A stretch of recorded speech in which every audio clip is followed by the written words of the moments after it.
Okay, let's talk high grade versus low grade jade.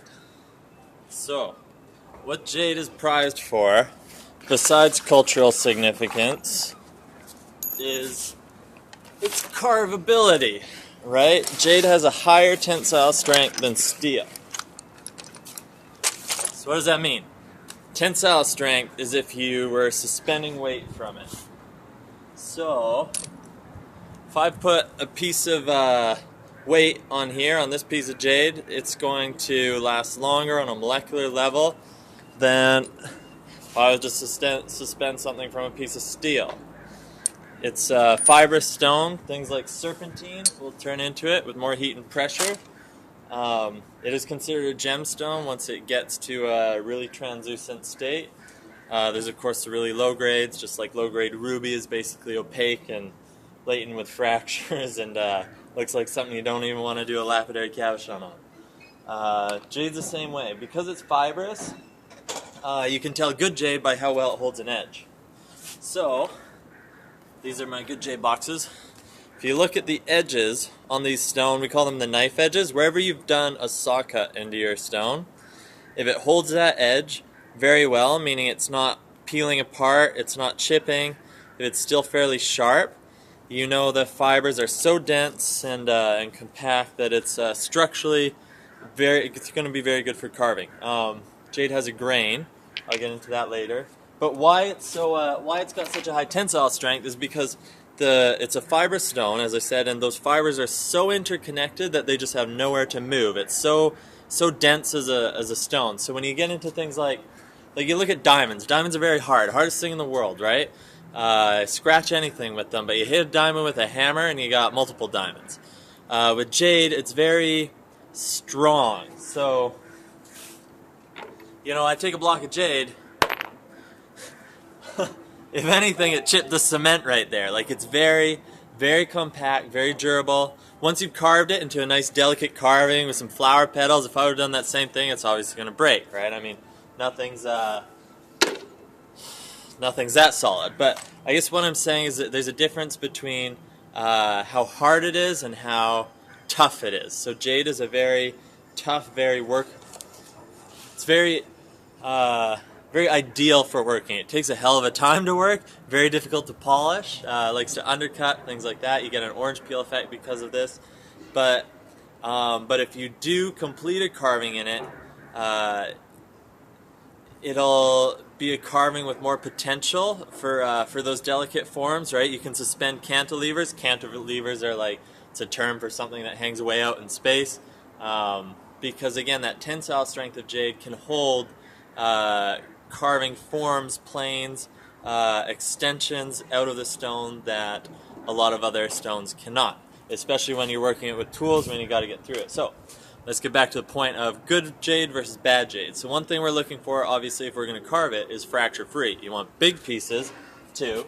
I mean, that piece I showed you earlier, this one right here, it may be great jade, not a fracture in it, but what are you going to carve with that, right?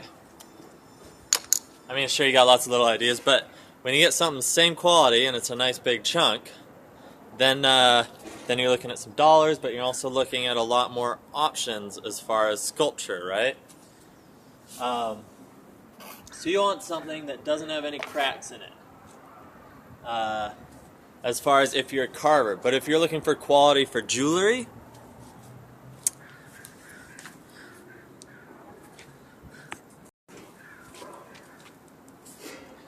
then you're going to want translucency and you're going to want inclusion free, just like any other gemstone, right? So you want something that, I'm up close, you probably can't see my face because I'm making sure you can hear me, right? Words are more important than my pretty face. So, you want to make sure that your stone doesn't have a lot of black spots in it. Jade, like our BC Jade, our Nephrite, is actually colored by iron. Iron gives it that green tinge, but if you get concentrated spots of iron, you get little black specks. Let me show you what that looks like.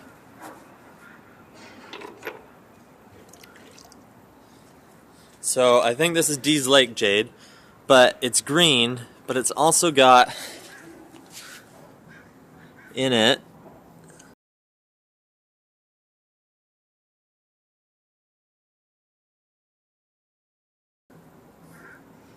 it's got a lot of black areas. And if you're shopping for jade, you'll see this more. So this is a low grade piece of jade. Sure, it looks like it's holding an edge, but there's no translucency to it. You can see a little bit of light penetrating at the corner. Some people hold their flashlights up to jade.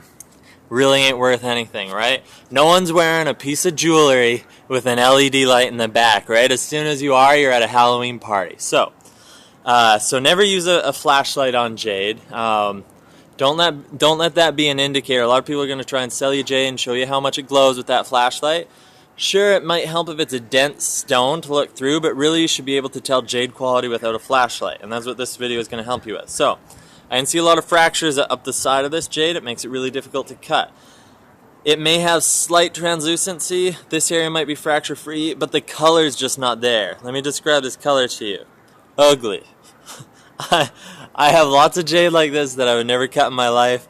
People gave it to me for free, right? I'm from BC, so that happens. But it's just ugly. It's a washed out pale green with a lot of black kind of dots. And so when I say you want translucency without inclusion, those black dots are your inclusions, right? Cracks also count as a sort of inclusion you're trying to avoid as well. But you're looking for color, that translucent gemmy green color. When you think of a gem green, like a gemstone, because jade is a gemstone as soon as you get to good stuff. So that gemmy green is something more like these. Let me get behind photo focus for you.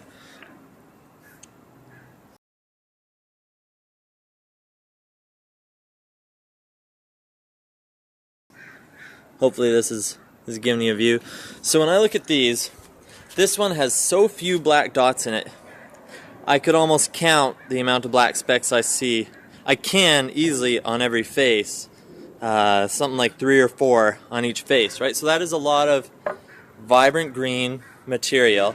Again, when I think like a gemstone green, it's got to be like an alien wicked color, right? And honestly, I don't really see that in our BC Nephrite. Like I don't see something wacky like chrysoprase that really makes it pop. I mean, chrysoprase would be a semi-precious. That's the Australian green agate that's colored by nickel. But this jade just, it doesn't do it for me. But what does, I mean, again, you got such a sharp edge there, very sharp. It's holding on all faces. So again, I mentioned jade is a fibrous stone. If you ever look at serpentine or even asbestos, asbestos turns into serpentine, serpentine into jade. With more time, heat, and pressure under that earth, it just cooks and condenses. But asbestos is friable. If you've ever seen rough asbestos, I should get you some. I got some in my studio. I got serpentine. I got all that stuff. I'll do that at the end. I'll go hop up and get some. So if you look at that, it's going to be fibrous. You can literally take your fingernail and pick pieces off.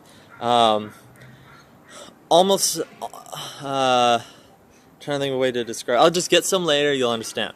But friability is what's in asbestos, where the fibers actually get in the atmosphere. You breathe it, and it just sucks, right? Well, we don't know that. We hear it sucks. So anyway, some jade can still have that. Let me get a surface piece. So on things like this, you can actually see those flecks. They're a lot more dense. They're kind of cooked.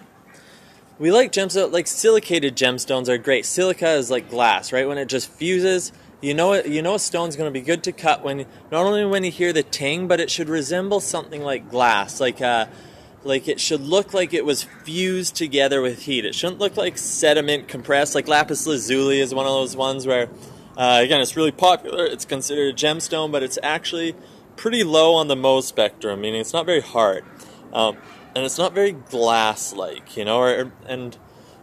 Jade is also a silica-based stone. But these here are what are, it's still jade, but it's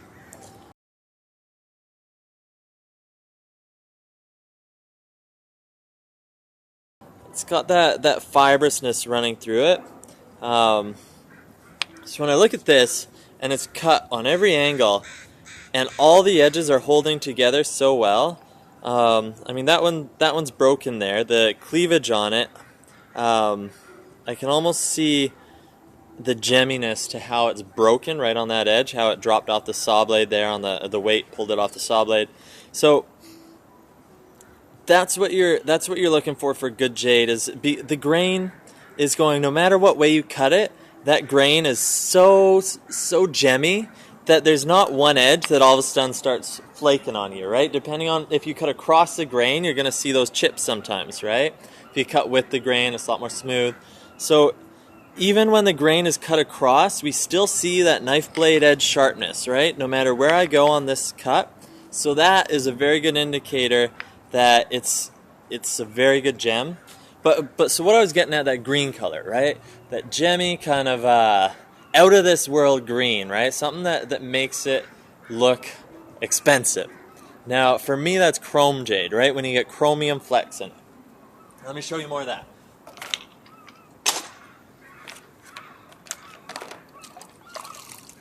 So these are real good, real good chrome jades. Let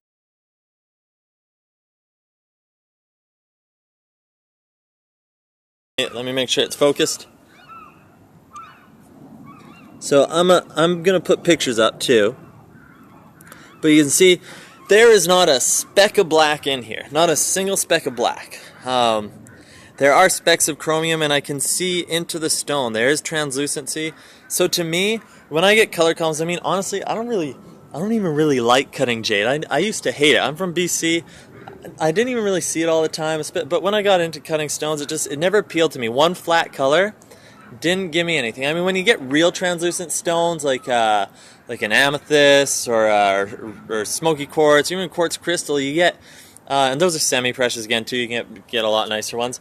But my point is, when you get something like that you all know, where it's so crystal clear, where it's transparent, translucent is like an agate, right? But when it's so translucent is like it's clear, it's kind of see-through, but it's a bit milky. When it is translucent, that's when you see right through it. It's like glass. It's like the glass on the windshield of your car, right? That's translucent. So things like that, you can start affecting light play. When you think of looking into the ocean, like the deep blue ocean, you get so much color that the light is going into the ocean to such depth that it looks a deep dark blue. But when you're on the shoreline, that skiff of water looks translucent because there's not a lot of distance for the light to penetrate into the water before it refracts back. So I mean, faceting is all about that, how to maximize the hue of the stone, how to maximize hue is a word for color, how to maximize that color by bouncing the light into the stone. This is called the brilliance of the stone. So how to maximize that light and bounce it out so that it takes as much color with it, right? And how to bring it, so to do that, those angles they cut at the bottom on the pavilion, that cone on the bottom of all your faceted stones, that's cut at such an angle that it pulls in as much light from around it into the top area and bounces all of that light to the best of its ability, as maximize the amount of light it pumps straight back up into your eyes. And so that creates the depth of the color. But where stone cutting is going now is gem carving, right? Where you're starting to see phantom cutting, which is essentially like geometric intaglios. Intaglios are like carving into the stone. So when you get those geometric cuttings underneath a faceted stone, that's messing with light play. For the last 100 years, we were doing sciencey stuff. Let me just make sure this is still recording. And so that sciencey stuff was all about the math of how to maximize the color of a gem, right? You can take a stone with a little bit of light in the bottom, culet. Culet is the very bottom point in your bottom cone of a faceted stone. When you maximize the light play, you can hit a little bit of color in the bottom of the point and make that pump through the whole stone, right? It makes the whole stone look purple if it's an amethyst, even though it's only got a little bit of color in the bottom. So that was what the last 100 years, it's a general statement or whatever, but the last 100 years were about really messing with the angles and everything. But now that's been done, right? There's some factories in this world that can cut 1 million stones a month, right? 1 million stones. So the world is full of those scientifically cut stones, right, to maximize color. So now where it's going is affecting light play with the translucency, and more than that, the transparency. So when you get a transparent stone that has let's say some sort of color to it, right, like a sunstone or whatever, and you start messing with the light plays by affecting the depth at which that color goes through, right, with different balls, you'll see like rounds or slices in the bottom of faceted stones. Now the fantasy cutting is where it's going. Fantasy cutting is where you want to go on YouTube. A lot of it was inspired by the Munsteiner cut. Sorry if I butchered that name, but he's kind of known as kicking a lot of that stuff off. So you Google image those sorts of things, and you're going to probably be inspired. I definitely was. But anyway, so where I'm going with that is that's what a gemstone is. So I think what I was trying to say with the jade is when I get one solid color, like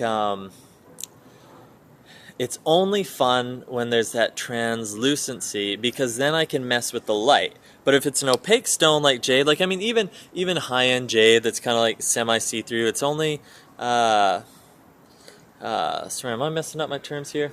Transparent stone. So when I get something like a jade is never going to be entirely see-through like that windshield, right? So I don't have the additional option of playing with light, even when it's one flat color like a flat green, right? So there's a couple cubes I showed you earlier.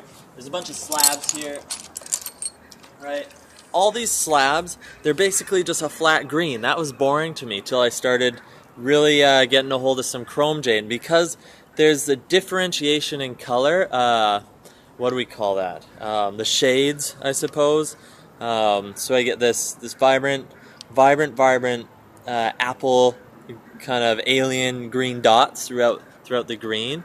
That gives me more design elements, more than a flat color. So then I start seeing nature's beauty again, just like we see in fortified agates, and that's fortification is your other word for banded agates, that you see in plumes, plume agates, and jaspers with multicolors, right? So all of a sudden, when I started looking at chrome jade, that was when I really started appreciating jade, because it gave me something, some more elements to, some more patterns, some more detail in the stone, right? It wasn't like I was just cutting a piece of plastic, So that's when I really got into liking jade, and I carved a bit of this, and it looks beautiful when it shines up, right? So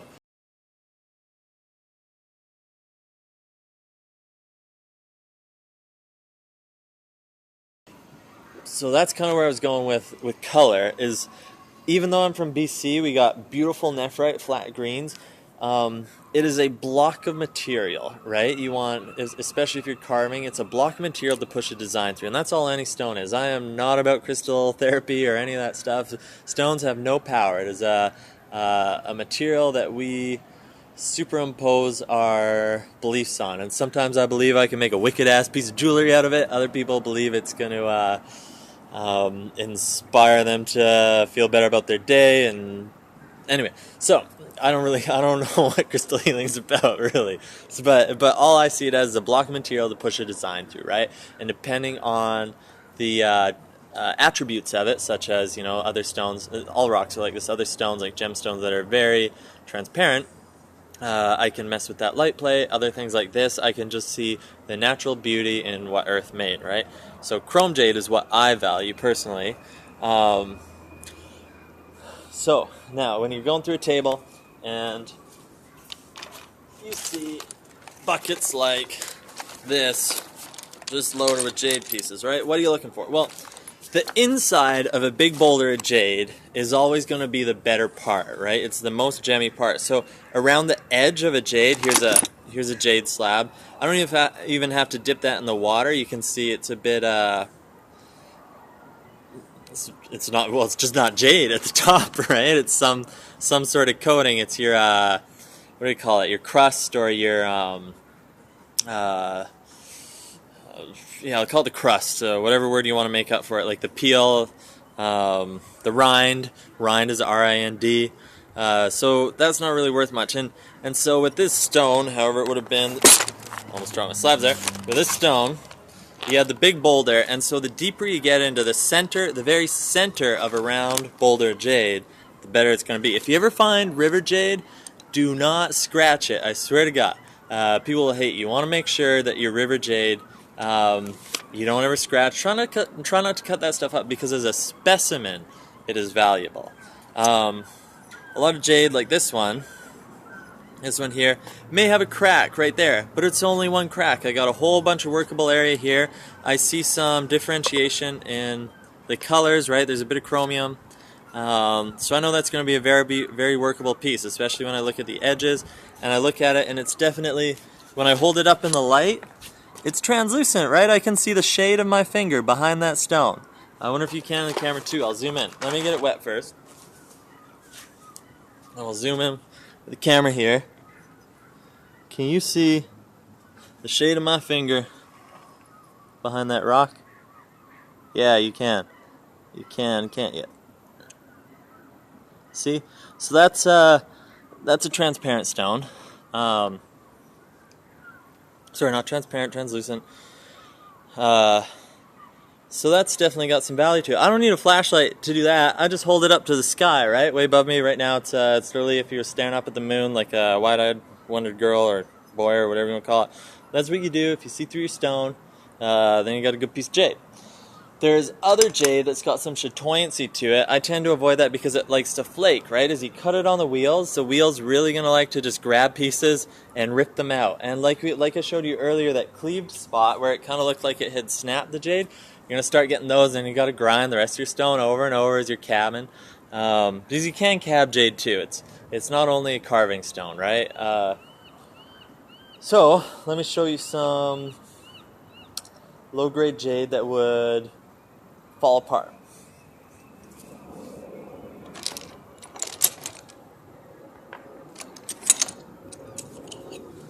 Now, my friend swears by this stuff. He loves it.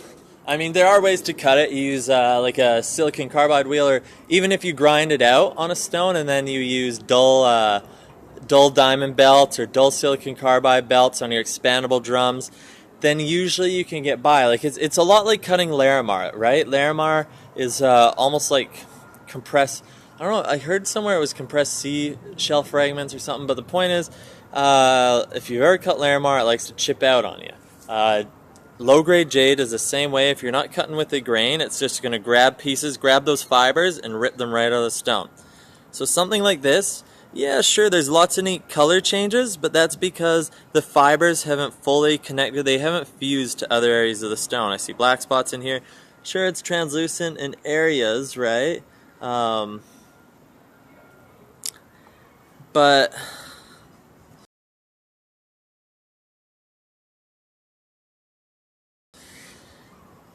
I can just tell by looking at it by how opaque and how white some of the connective spots are. Where those different greens meet, the lighter green meets the dark green, I can see almost like white opaqueness because the connection isn't formed, and the way the light is going through those two colors, I can tell it's really hitting. It's not going completely through like a fused stone. It's literally hitting a spot where there's a disconnect between those two colored fiber areas. So that I'm going to avoid. Just because it's a real bugger to polish. Put all the work into shaping, polishing, and all of a sudden it just doesn't work for you, right? You have a friend, like I said, that likes to put the time and energy into switching up his wheels and everything like that. And you can do it. You can honestly cut this stuff. I've seen some really cool stuff. Even the chatoyant jade where it's, in a way, it kind of becomes like labradorite, where you got so many layers. Don't quote me on this because I don't know if that's the sciencey term. I don't know if it's got labradorescence or any of that crap to it. But you can always get these shimmers, and my thought is that it's because there's so many disconnected layers and layers that haven't fused well that the light plays off it differently, just like all the cracks through labradorite where the light starts refracting in through it and bounces out, and because it hits all these different grains on a different angle, it essentially gives you the light play with the blue shine to it. So jade is kind of the same way, where you can actually get those sheens of various greens. And again, I'm probably mixing up my terms there, so please don't crucify me in the comment section about the difference between labradorescence, sheen, and like Schiller's and all those things, because I don't have those down pat. But what I'm getting at is if you can cut low-grade jade and get some actual light effects in that way. But I tend to avoid it. I just like cutting chrome jade because I have enough of it and I have lots of other plenty stones to cut. And because in the end the value is going to be in the chrome jade, the intrinsic value of the stone.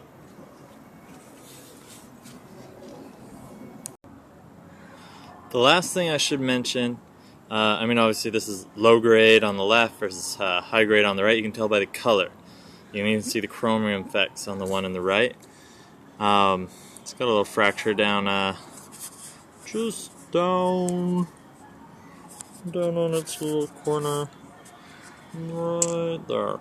But I mean, yeah, black jade is a total thing. Purple jade is a total thing from Turkey, right? You got polar jades. Most of the jade, like in BC, you'll hear things about, oh, you can go walk on the Fraser River and find a jade. I know people that have been walking on that river for 20 years down in southern BC. They ain't found a piece of jade yet.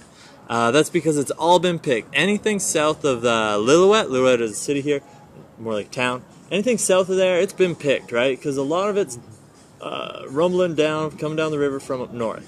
So you heard of Jade City. I think they did a whole TV show about it. Actually, I haven't seen the TV show, but yeah. So most of it's from up north. I mean, a lot of the hard rock jade mining happens like 2 months out of the year, right? Everything else is covered in snow. This is BC, right? We're in the north. So you get 2 months out of the year, you go in, not you specifically, but people go in with their machines, the miners, they pull out all this jade, get it all out, and that's their 2-month mining season, right? And they spend the rest of the time selling it, I guess. I've never been out there mining, but that's what I've been told. So you can actually see on these stones a bit of the pithing, the undercutting, which makes it look like that orange peel. Because these are my mass-produced carvings, right? I whip them out in like, I think I did that carving on the right in like an hour from rough. Actually, I don't think I did do it in an hour. So that's why the cut isn't a flawless cut, but it's still, again, I gotta make some money stone cutting. Anyway, so there's 2 kinds of jade, right? Jade and jadeite. BC Jade, Nephrite Jade, which is a synonym for that. Those are true jades. Jadeite was anything that kind of looked green, 300-400 years ago or however long it was all considered jade.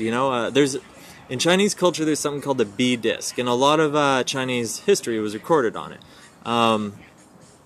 And so that's one reason it's got cultural significance. I mean, some people swear by eating the dust. I know one guy who cuts jade, but he collects all the sediment in the bottom of his lapidary grinding wheel machines, and he bottles it up and he sells it to his Chinese friends. I don't know what power it's supposed to give, but jade has a lot more than aesthetic beauty to it to some people.